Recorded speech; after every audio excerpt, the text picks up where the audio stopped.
Hello, everybody. Welcome to another episode of You're the Cure. I'm Dr. Ben Edwards. Excited to have a wonderful guest today, Tina Siemens from Gaines County, Texas, Seminole in particular. And Tina, who's also been a patient for a long time with Veritas, basically has been the bridge builder between the Mennonite community and me for sure, but also even the outside world. And she's just an amazing lady with an amazing story, an amazing purpose, and a God-given purpose in her life. Obviously, we're going to talk about the measles situation, but I've asked her to come on to talk about just the community and the Mennonite story in particular, and then obviously how the measles outbreak has impacted and highlighted some things. And we want to bring the truth to this story. It hasn't been told fully by very many sources, definitely not the mainstream media.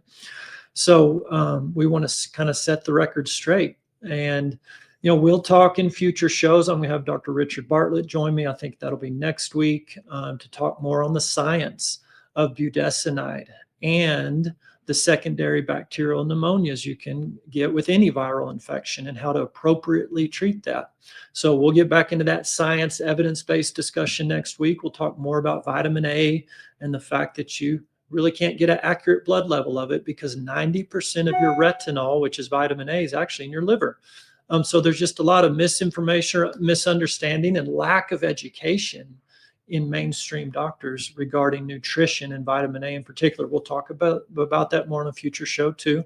Dr. Andy Wakefield will be joining in a couple of weeks to talk about there are risks with MMR, and we'll get into that some today with Tina because the Mennonites experienced some of that. So there's just so much more to this story than obviously what the conventional media talks about.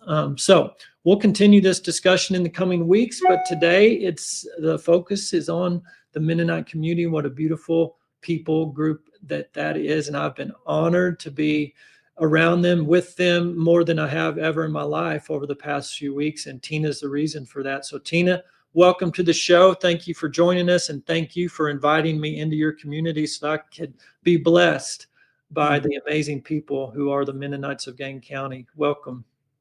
Thank you so much, Dr. Ben, for the opportunity and for your selfless time and wisdom that you brought. Like you are considered one of the saviors in our community, in the Mennonite community, because you brought hope, not only with the protocol, but hope being here physically. That one of the highlights was when one of the ladies just started speaking to you in German, thinking that you were one of us, because you were, and you truly are. You are one of us, and we consider it a high honor to have had you in our community and just be in the midst of what we will never forget. I think this is going to be a time that will go down in history, not just for my community, but certainly in my own life, of how I've been able to live my purpose on purpose. So thank you for the opportunity. No, you're very, very welcome. So let's start with, and thank you for that. It's a great honor to be thought of like that. And, the emotion that I've had is just sadness when people and reporters ask me about that, because I feel like every doctor should and could and would do what I did when you called me. So it's really just, and we'll talk about that maybe later, but I don't consider myself to be a hero at all. I'm just doing what I feel like every doctor should be doing. But thank you for those sweet words.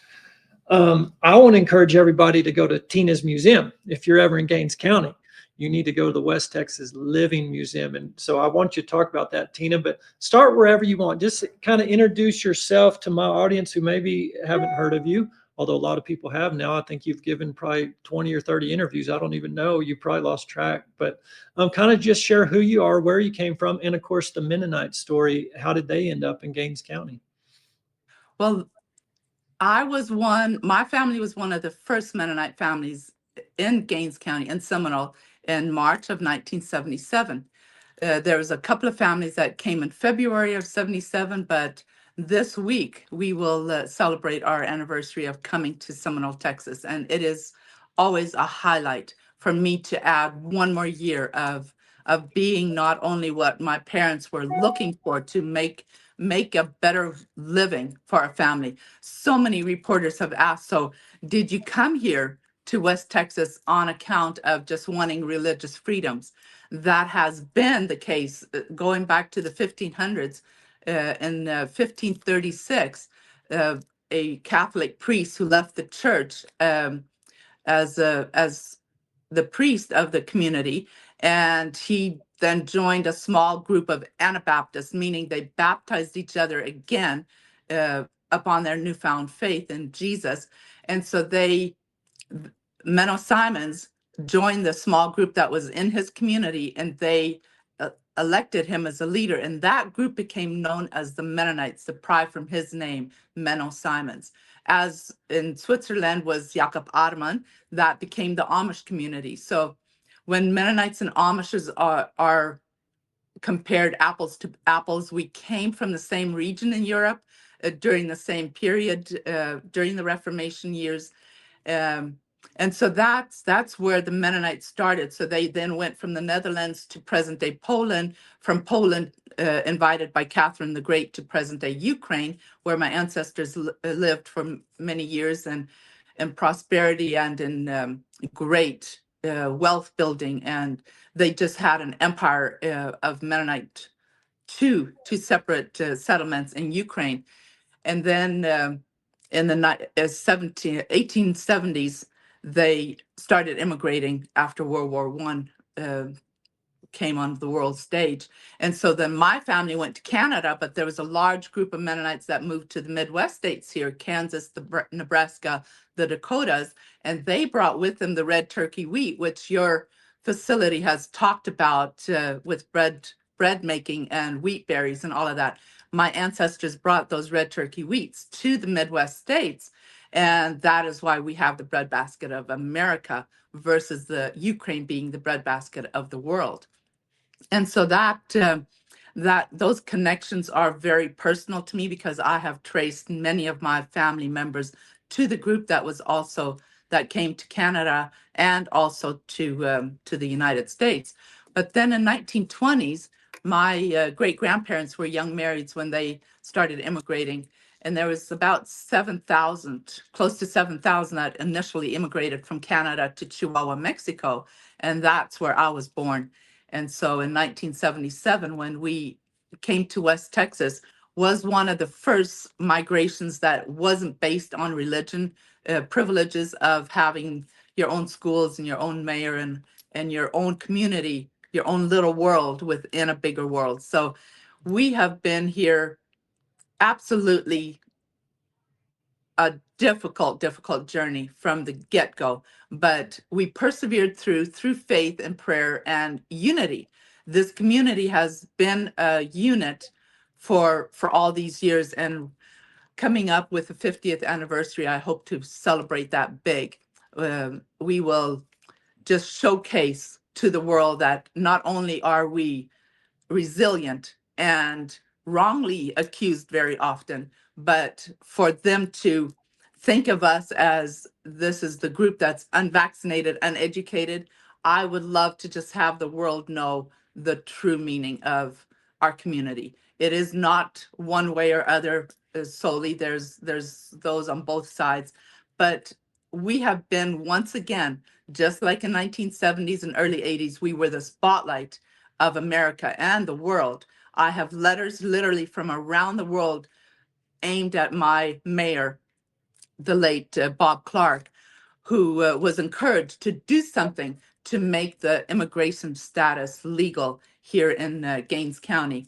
And they did. And a special bill called the Private Law 96-63 was introduced in the Senate, passed in the House after the second time, and then signed by the late President Jimmy Carter, who loved the Mennonites in his region. He told me personally, when he would go to the doctor or the hospital, he would request Mennonite nurses because he knew that he got quality care. And so when I had the privilege of flying to Plains, Georgia, and attend President Carter's last Sunday school lesson that he gave ever in his life, I was then able to present him as a thank you, not only for myself and my family, but my community, Gaines County community, for making it possible for us to immigrate and become U.S. citizens. And so that is very short term of the journey that my family went through to become U.S. citizens. And I consider myself American first. I love my Mennonite history. I love who I have been able to become, grow up into. And now that this measles epidemic came to my area was when I was called upon again to showcase how amazing God's grace has been throughout my life and this community. We are no strangers to hardships going back to the 1500s. I have wrote a lot of that in my first book, Seminole, Some People Never Give Up. And then during COVID years, I wrote my own journey as an 8-year-old through the eyes of an 8-year-old immigrating to a land with not knowing the language, not knowing the cultures of the land, but that we, again, without God's help, we could not have made the journey. We could not have persevered through the many ups and downs that immigration threw at us, that hardships of not knowing how to maneuver in a land without the language. But we were determined to learn the language. And today I'm so grateful not to only be able to speak the high and the low German, but a little bit of English. So I just feel like our whole journey has been proven over and over that we are not our own. We serve a mighty creator who, if we rely on him for answers, the answers will come. And so that has been proven over again very dramatically in the last 3 weeks. Yes, it has. Before we go into that, the last 3 weeks, would you tell the story? I loved it when you told me at the museum. When there was some persecution, I forget which century this was, but the dike builders, Yes. when the Mennonites were allowed to move into a country, but they were given the worst land, and I think this seems to be a theme throughout. You can come here, we're going to give you the worst land, and then they turn it into some of the richest, best producing farmland. But tell that story. When Menno Simons, after the persecution got so severe by drownings, by being burnt at the stake, there's a large volume that's gathering of the story. It's called The Martyr's Mirror. And so many cruel and just unimaginable ways of killing these newborn Christians. And that is when King Siegmund Augustus from what is now Poland invited the Mennonites from Germany and the Netherlands to come to him. So there's a large a large piece of property land that was 6 feet under sea level.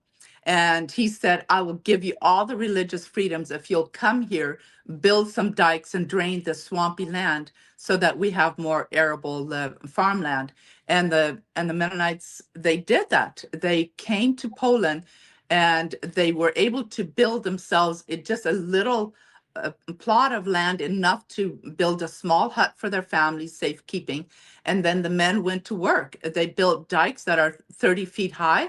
And these dikes are still in existence in Poland today. I was there in 2016 and I was able to go on top of one of those dikes and just stand there and realize my ancestors gave their lives, gave their sweat and blood to build these dikes, to drain the swamp.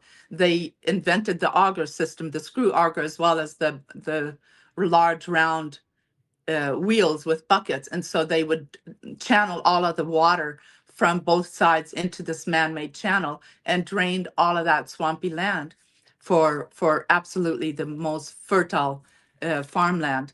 And so they did that. Thousands died of swamp fever during those years, but they were able to do that and live in peace at the same time. So they've done so much to preserve not only their God-given freedoms of living in peace, but they were willing to do what it took to go to that ends and to make life easier for them. And as soon as King Augustus passed away and his predecessors saw how well and prosperous the Mennonites were by working the land, they then started implementing taxes and just really taking small steps to take their freedoms away. And that's when Catherine the Great heard about it. And she had gained so much farmland, what is now Ukraine, it was South Russia then. Um, she invited, she sent a delegate to Danzig, which is the capital of Poland, and he stayed at my sixth great grandpa's inn, and so he loved the way they served him, and he asked my sixth great grandpa Jacob Hepner if he would be willing to be one of the first delegates, and so he traveled to Ukraine and traveled with Catherine the Great for 6 months, selecting the sites where the Mennonites would then move to. But again, they made the topsoil was 6 feet deep in Ukraine. The crops were just absolutely so beautiful. The grains of fields, there's poems written about it. And then they flourished there again. They were best in silk making, and they made their own linen. During World War I and II, they had their own Red Cross because they were conscientious objectors, not going to war, but they contributed by making their own Red Cross train, going through the countryside, picking up the wounded soldiers. But because they had all the the homemade remedies and salves and tinctures, they applied all of those with linen bindings, linen bandages that they had made from flaxseed that they grew and then made the linen. And these soldiers just healed in record time. When I went to Ukraine in 2019, the Odessa archive came onto our ship.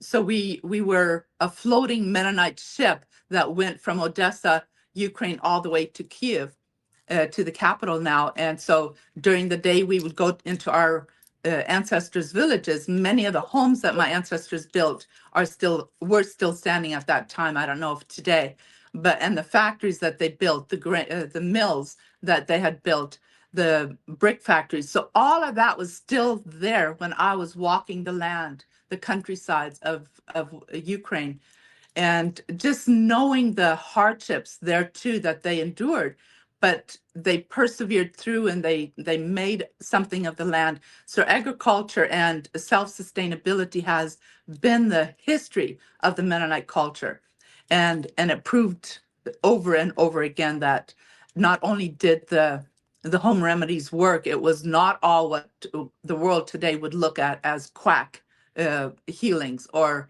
just what's the word that they use, old wives' tales. And so they were proven over and over that these home remedies work, and the God-given nature of making the tinctures and using plants and herbs. Genesis 1 tells us exactly how God created the earth to be there for our food and the herbs for our healing. And so we have historically been able to do that. And I'm so grateful that I have been handed many of those, the knowledge on how to do these. So with the measles outbreak here, earaches were a huge thing. God knew back in October of last year, John and I, my husband, took a trip to New Mexico, and we saw these amazing mullein plants. So I have video of me being out in the field just gathering mullein. I came home, I dehydrated it, and I had made my own eardrop tincture with mullein, garlic, and covered it in olive oil. And these eardrops, I got an ear infection last week. I did 2 nights of 2 drops of this eardrops, and my earache was gone. So it cost me absolutely pennies to make that. And then my grandson had a really bad earache after his measles outbreak. Yeah, I went and applied it. I did some lymph draining on him and put the eardrop. And this morning I got a report that his earache was gone. So all of these are things that Mother Nature gives us, and we can then apply in our lives. But it's so often it's lost art, it's lost help.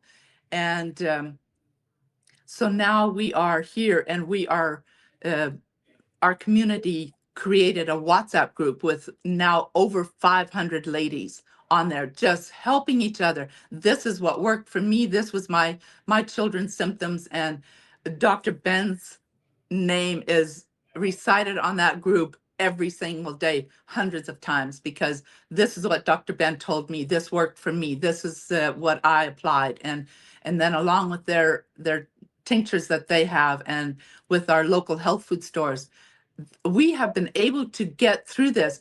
Not only the unvaccinated, but many of the vaccinated people as well that got measles and are getting secondary infections of pneumonia or mumps or whatever. And with many of the people in our community are going through these remedies, and it's working. It has worked so beautifully in so many cases that we saw one-on-one how overnight with the prescription of boudesinide was able to help these little ones. And so, yeah, we have, the stories are endless that we could be talking about of what you and I have witnessed in the last 3 weeks. Yes, it's really been incredible. And I think we need to probably just jump straight to what the official recommendation is by the health authorities about vaccination. And I've talked to the health authorities, state and federal. Vaccinations for prevention. And what Tina's just talking about, what I've been talking about, is actual treatment. So when a child comes to you and they're sick, 103 fever, a rash, maybe diarrhea or vomiting, but a cough, bad cough, respiratory distress, wheezing, those are patients that need treatment. Obviously, you would think this is so obvious we don't need to even distinguish this, but we need to. Vaccinations for prevention, treatment is for sick people. So just seems common sense and clear, but these were some sick kids. Initially, that first night and the first Sunday morning, there's some pretty sick kids. So I just want to be clear on that. The official recommendation from the state is prevention and isolation, and there's a time and place for that conversation, but obviously we're dealing with sick children and treatment. But Tina, maybe you could speak to that a little bit, because I didn't start doing this initially, but I have more recently asking the parents. So this generation of 30 and 40-year-olds, and a lot of them told me they were vaccinated as children, but their children not vaccinated. So maybe talk a little bit about that. You already mentioned, there's folks on both sides of this, but specifically the parents of these children who I seem to just polling them, they're vaccinated, but now they're not, and why not? Which I can speak to that too, because I asked them why not. But give me your perspective on the whole vaccination versus treatment, and there are both vaxxed and unvaxxed in this community. Absolutely. When I was first notified by our local health inspector here, he came to me at the museum and he said, Tina, we have 2 cases of measles, and they started in a private school. And at that point, I was really working hard on finishing my 3rd book and getting ready to go to Dallas for a launch. But in that week, I started hearing there's more cases and there's more. So I was, in that early onset, I was just helping our local health department personnel, looking over their translations, because they were posting vaccine and testing sites around the community. And so I was just helping them get the word out. Are there translations into High German correct, to where the High German people or the Mennonite community could read that? And so they posted in High German, English, and in Spanish. And I was more than happy to direct people that way. And I've directed them, whoever asked me or called me, which were many, what I do and where do I go. So I just thought, well, that would be the end of it. But then after I came back from Dallas, then I came back on Saturday, and then on Sunday that was the first day you were here. I was just like, okay, those who choose to get vaccinated, they have their opportunities. They have they're places that they can literally go and get what they desire to do, is get the shots of MMR, and many did. But then there's those who have chosen for some reason not to vaccinate their children or themselves. They were the adults like my age and my children's age. They were vaccinated. When I first immigrated, we went to school and we got our vaccines. And so I can't speak of that because that's just what the parents were told to do then. And because the language barrier, we just did. And praise the Lord that it didn't affect me in a negative way. But in our community, there is many that we saw that have proof that they've been affected. But a little more on that later on. But we saw the increase of what do we do for our children are getting the measles, but we don't feel good. And there had been some horrible incidences at some clinics and some hospitals, and that just spread like wildfire. So I was praying, Lord, what could we do? And that's when I called you on what can we do to help treat? And you said you had your supplier in Scottsdale that had this shipment of cod liver oil and vitamin C. He can ship it, mail it first thing Monday morning, and this was Saturday. And so I said, I have a friend that they own a plane and they have a pilot. Would the supplier be open to having it loaded up on Sunday? And you made the call, I made the call, and by 8:30 in the morning, we had that plane on its way to Scottsdale, Arizona. And they loaded it. By 2:30, they were back in on the ground here in Seminole. We unloaded it, and by 3 o'clock, we had that makeshift clinic going of you treating these children and families that were with measles or that had been were on the tail end of the measles, but were needing some help. Yeah, measles really depletes the vitamin A status in the body. And when I say vitamin A, I mean retinol. That's a true form of vitamin A, and it's found in animals. So you find the sources of this would be animal fats. So you can find this in butter, heavy whipping cream, tallow, beef liver, egg yolks. And of course, cod liver oil is probably the easiest and best and highest quality and most potent form of kind of a supplemental, but it's from a food source.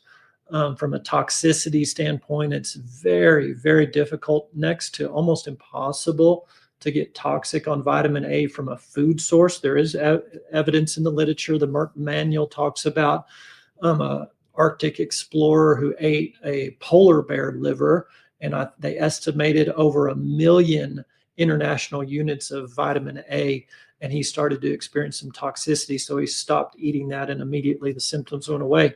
So it is possible, but very, very, very difficult. Now, synthetic vitamin A, that's different. That you don't have all the cofactors, you don't have the full retinol molecule, you don't have the vitamin D to balance that A, which you do in cod liver oil and other food sources. So that's just a topic that's not taught in medical school, so doctors don't really understand this.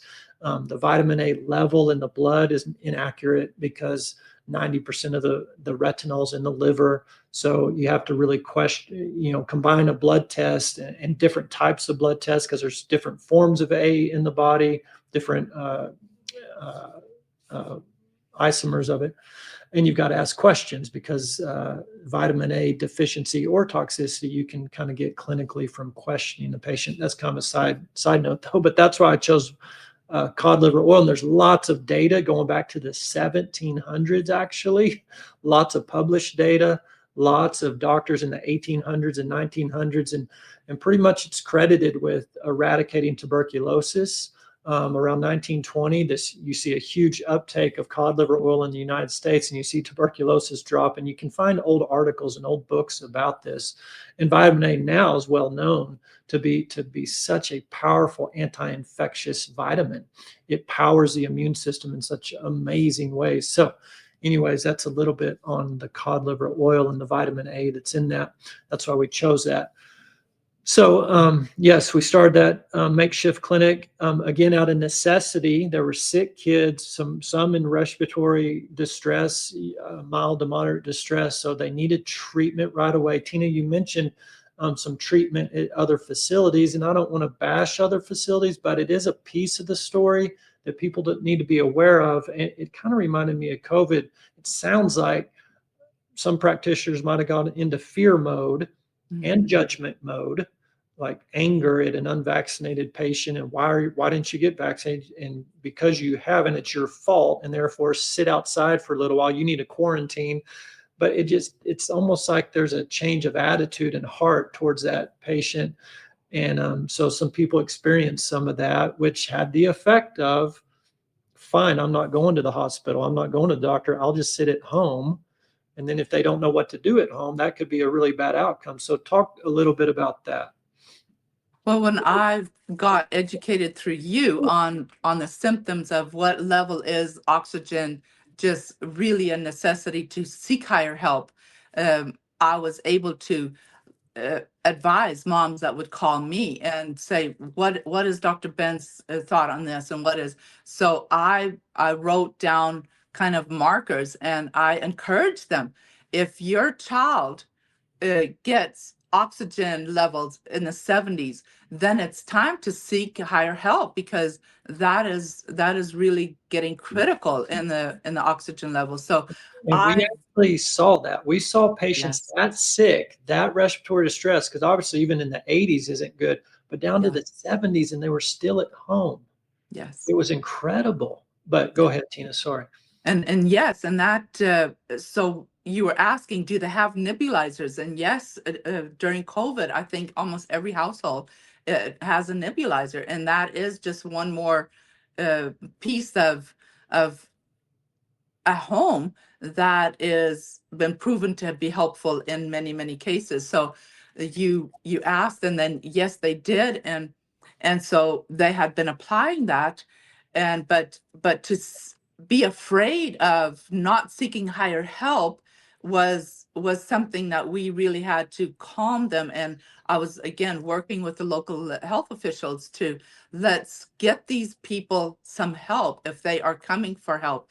And yes, the media really played in. I know my health department person told me that they had to turn away media from the hospital because people were coming in to get tested and they were attacked. So then they went back into their vehicles. So that happened here as well. But it is the fear factor, like you mentioned. It is such a huge part of when it plays into a community like this. Like, who do we listen to? What is the real facts? What are something that we can go on? And for them to then wade through all of this information, download from one side or the other, is just, it takes a while. And that while, there's some people that really got sick. And so praise the Lord, you were there for that side that chose to go the other way. But we have seen many go take advantage of being hospitalized and have gotten help, again, thanks to you and Dr. Bartlett. Yeah, well, and I'll speak to that real quick. So boudesinide, an inhaled steroid, not traditionally thought of to be used in a viral respiratory infection.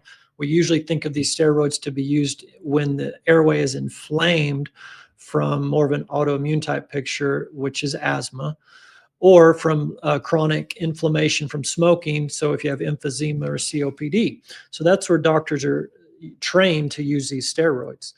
And there's a thought you could suppress the immune system with steroids, and that's true. So therefore, you could aggravate or cause a bacterial infection to maybe come if you have too much steroid effect.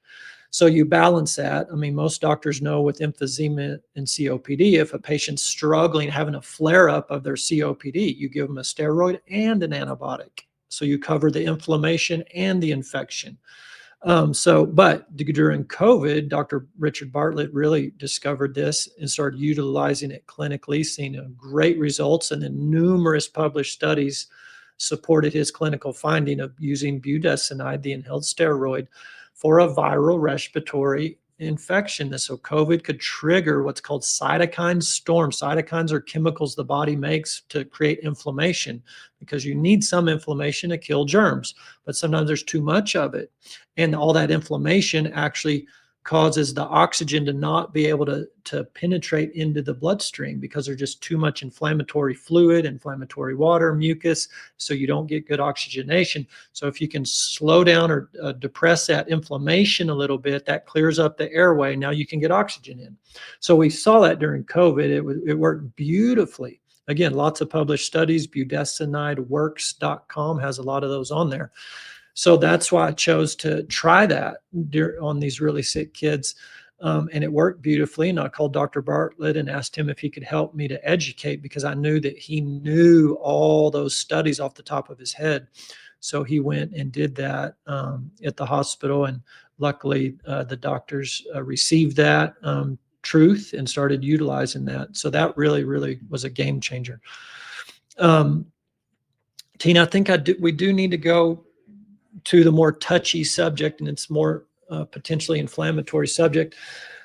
But it's really important, because so many will say, well, if everyone just had the MMR, then you wouldn't be in this situation, even though vaccinated kids are coming down with measles. But that's what they're saying, is if everyone gets MMR, you won't get the measles, therefore you won't be at risk for the pneumonia. And there's some truth in that statement. But with every medical procedure, there's a potential for risk and bad outcomes. Just like with a measles infection, typically, especially historically, it was a rash, a fever. You got over it in a few days, and then you had lifelong immunity. There was a small chance you could have something more severe happen to you, encephalitis, inflammation of the brain, or pneumonia, and even potentially death. So there's risk in measles. But there's risk in medical procedures, all pharmaceuticals, all surgeries, and vaccinations have a potential risk. Mm-hmm. And that's probably that we'll talk more about that in the future with Dr. Andy Wakefield, because that's a huge discussion. But without getting into all the scientific evidence that there is out there on the risk of MMR, the community over these years just saw with their own eyes. Now, doctors would call this anecdotal. You're not supposed to really believe anecdotal. That's a testimony. Doctors are told testimonies or anecdotal stories are the very, very lowest level of evidence, barely to even be listened to at all. That's how doctors are trained. But speak a little bit to that, because that's what I heard when I asked the Mennonite parents who were vaccinated, why are your kids not? Well, because the MMR has injured kids in our community, was the answer I heard. Could you enlighten the audience any on some of that? Yes. With a small community, everybody knows everybody else. And so communication is such a vital key in a small community. And so when you have up to 14 in a small, less than 75,000 countywide population, then to have 14 that parents that are saying this happened, in some cases 15 minutes after they got the vaccine, that their child was never the same again. Last Saturday, when we had many of those who had the vaccine injuries come and to be interviewed, they would just tell us that, and one of them turned 41 on that very day. So they had lived through this for 41 years, and hers happened at the age of 2, I believe. And for them to have lived with a child and she wheelchair bound and totally having to be cared for, those are mighty, mighty testimonies in a community like that. If that is what happens, then I would rather deal with the measles, deal with what's coming, and be past that without having the chances of taking the vaccines. So we see more of that. And I think even during COVID, so many of the media that interviewed me, they would ask, why are they not vaccinated? And the headlines over and over, it was, the Mennonites are the uneducated, unvaccinated. And that is the furthest thing from the truth. My parents couldn't read when they chose to vaccinate us. That's what we are now, in a brand new land. This is the rules and the regulations of the land, and it's being offered. So yes, they got us vaccinated.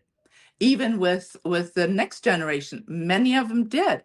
And so when I get today's listening to hundreds and hundreds of mom explain why they did not choose to vaccinate their babies, and they're going into teenage years now, these are the stories that they have evidence of in our community, that this is why I'm not. They read the insert.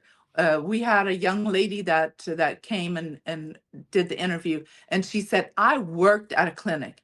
I read the inserts of these vaccines, and the parents, they would just, nope, this is what I'm here for today, getting the vaccine for my child, never even asking what's in it. They just said, this is what my doctor wants me to do, and therefore I do.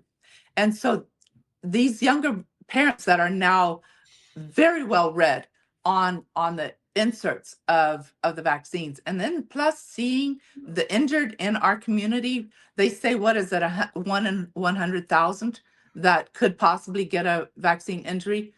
You'll have to correct me on the status on that, but they, in a small community like this, to have more than 12, that really speaks loud to some of these young moms and dads that are saying, no, I'd rather take the risks of what the actual illness and virus would bring, instead of us having to go through what I'm seeing from my cousin or my aunt and uncle having to go through. So there is a combination of what they see and now what they're reading themselves and educating themselves. So I say that these young moms, I saw their passion, compassion in when they told me what they read in the inserts. And they said, I just don't want my child to have that, fighting against all of that in their small bodies.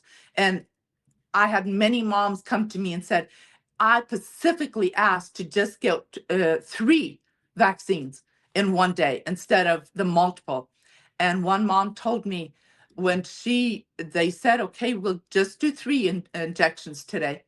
When she gets the list of what was injected, they had cocktailed each one of those 3 to where her children got 9 actual vaccines in one day, because they cocktailed these 3.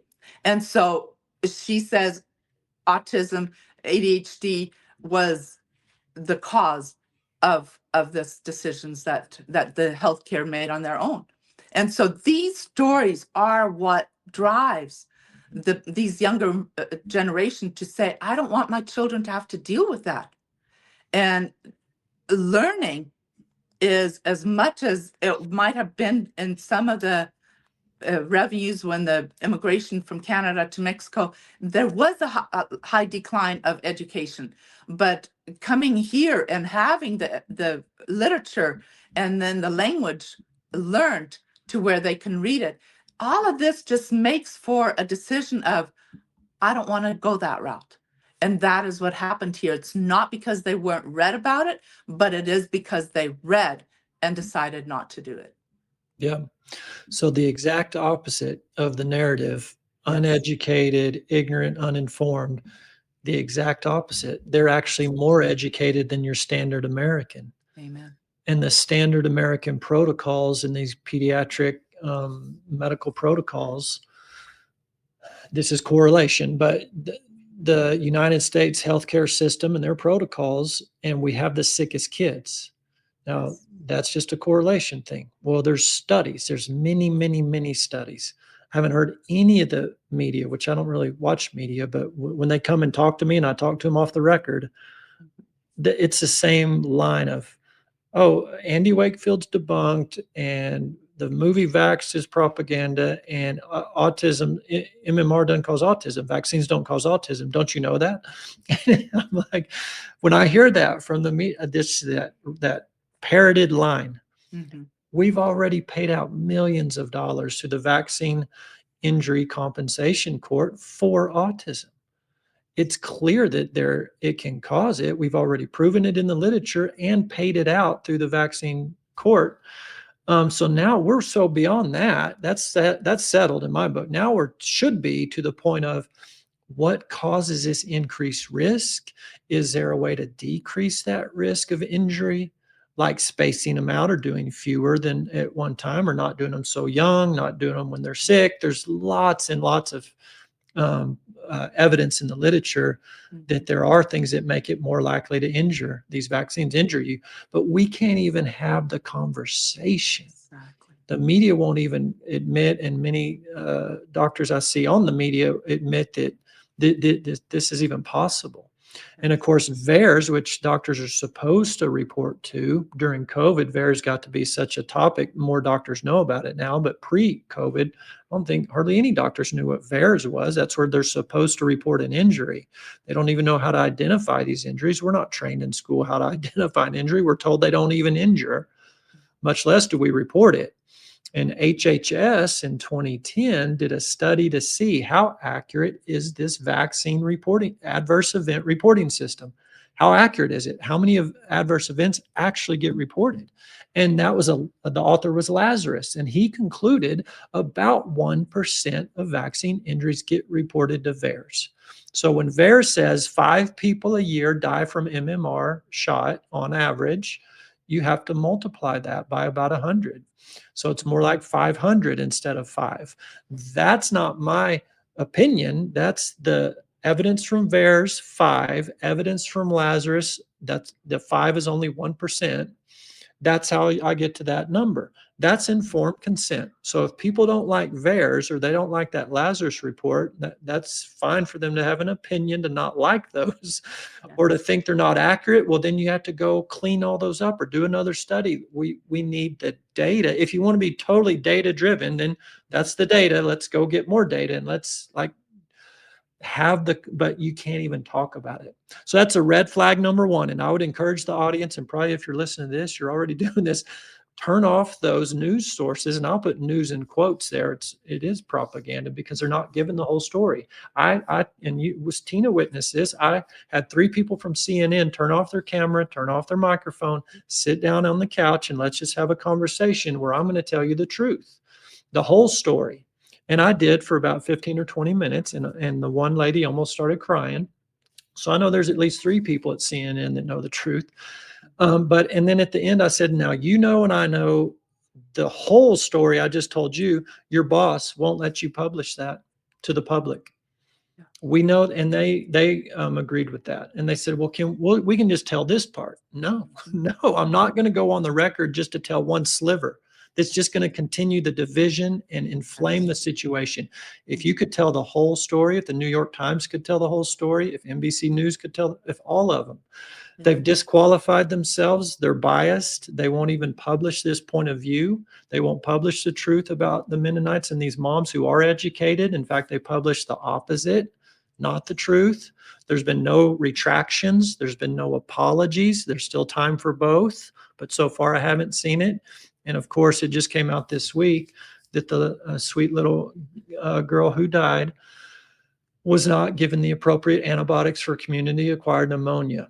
A clear-cut case of a mistake, and very unfortunate. And I feel really sorry and bad for that doctor. I've made mistakes in my career.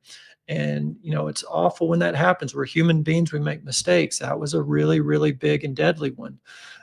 So it's just been such a big story and an incompletely told story. And in our last 10 minutes here, Tina, I'd like to kind of wrap it back around to what my opinion, when I look at the big picture, is there's 2 cultures here is how I see it. A culture of based in love, loving your neighbor, respecting your neighbor, coming into community, coming to your neighbor, to understand them, to talk to them, to see what's their side of the story. Do they need help? How can I help you? Love your neighbor. So it's this connected community, love your neighbors at the heart of it. versus this other culture of division rooted in fear, but causing division, separation, hatred, judgment, and just disconnection. And it's ugly. And what I witnessed in Gaines County and with the Mennonite community in particular was absolute amazing love, loving their neighbor, helping their neighbor, coming together to overcome, as they've overcome so many times over the centuries, overcome by trusting God. And Jesus said it. If you just love God, which in my mind means trust God, and love your neighbor as much as you love yourself. Don't be self-centered. Jesus said, you do those two things, everything else falls into place. And that's what I saw. That's what I saw in Gaines County. And that's why I was honored to be a part of that. And I'll remember it the rest of my life. But I'll let you kind of give the closing thoughts. And I mean, we have 10 minutes, so feel free to comment on any of that or just share from your heart on behalf of your community. Well, right now, we are, like you said, there's the two sides. There's so much division. And how, as a believer, am I going to be the bridge between these two divisions? I have said from the get-go, I'm not the message, I'm the message carrier. I'm living my purpose on purpose. And so for me to be able to be this bridge now, because I have so many amazing, amazing friends, lifelong friends in this community that are supportive of me and have supported me and my family and the Mennonite community. They've embraced us. That's why we're here.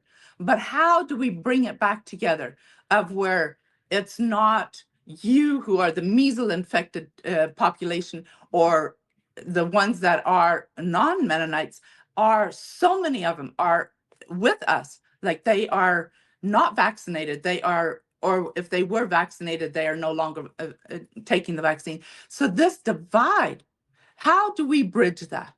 And it is not living in fear, not living in that it's you versus me.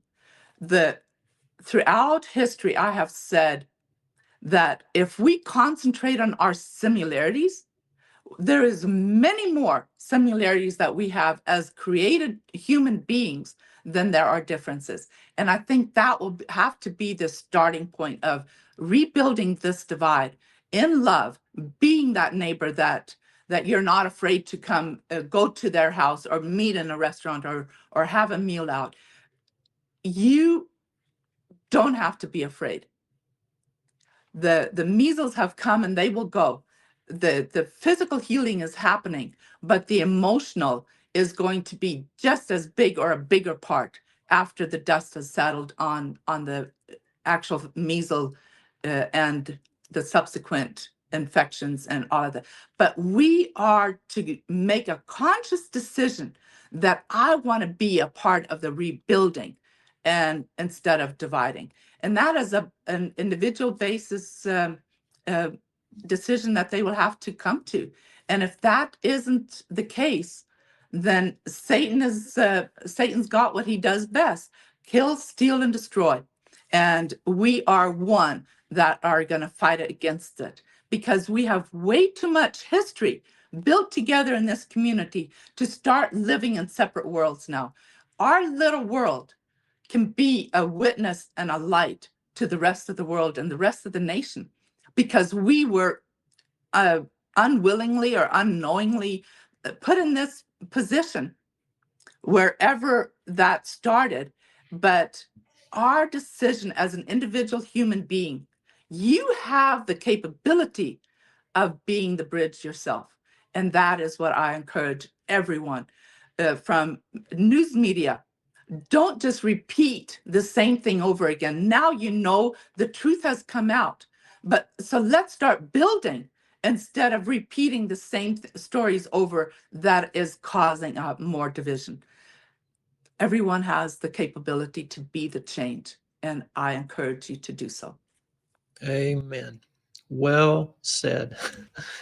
Tina, in the last few minutes, talk a little. I want you to promote the museum, your books. I know what's coming this summer with farmers markets and classes. Obviously, this is for local people, but share a little bit more about what's in your heart and what's coming. You've already done, but also going to be doing this summer.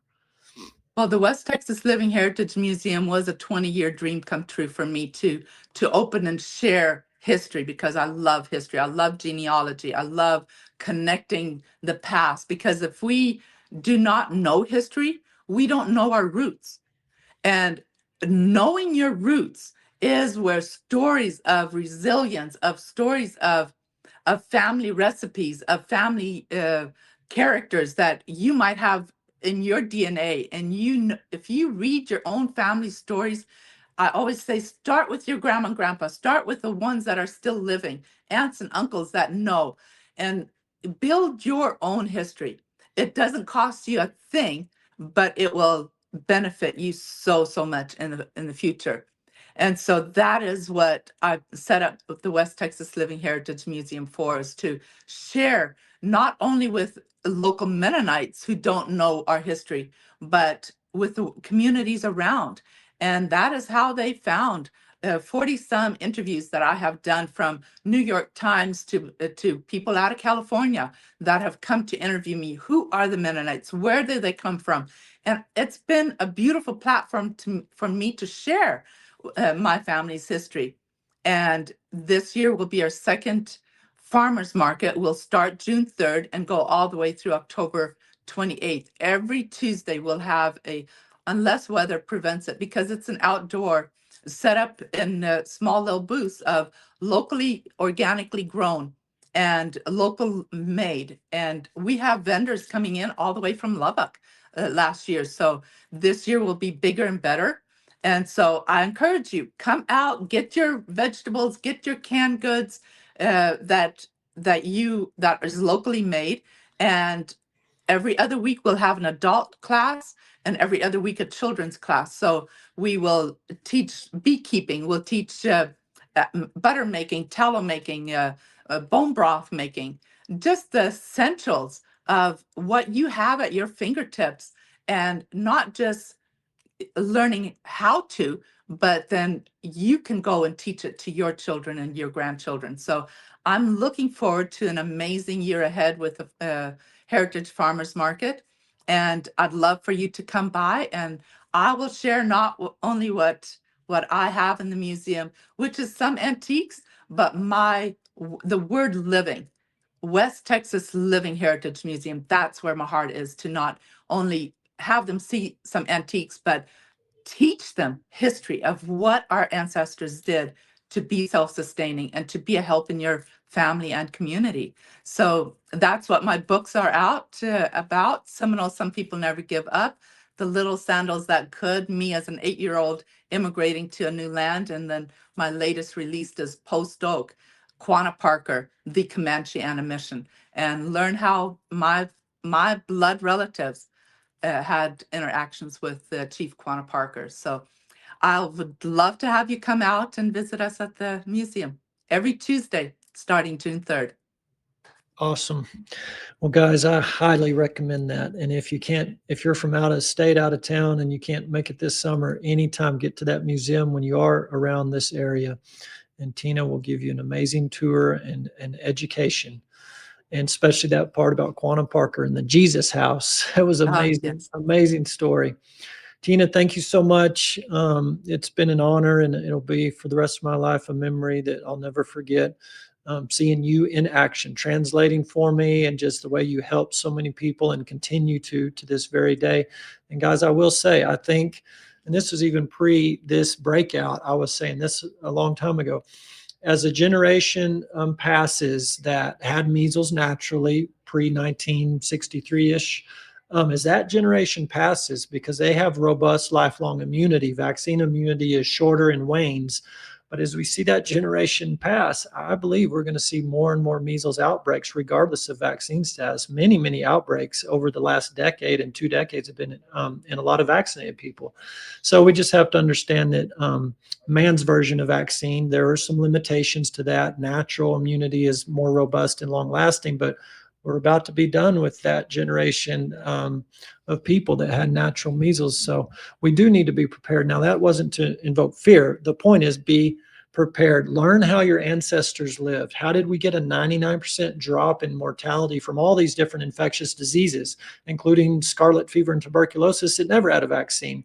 And all that this big dramatic drop happened pre-vaccines coming on the market. How did that happen? Nutrition, sanitation, clean water, just these natural ways of living that we've lost a lot of that knowledge. So that's what Tina's teaching, a lot of that. And that's what VeritasWellnessMember.com, our website you can go to. And we can teach some of that too, how to eat more ancestrally, cook more ancestrally, and just live more in community in peace. So check out the website. We have wellness navigators ready to walk with you today and teach you some of this. If you're here local, get down there to the farmers market every Tuesday, start June 3rd. Tina, thanks again so much for joining us today. It's been a pleasure. Thank you so much for having me. Absolutely an honor.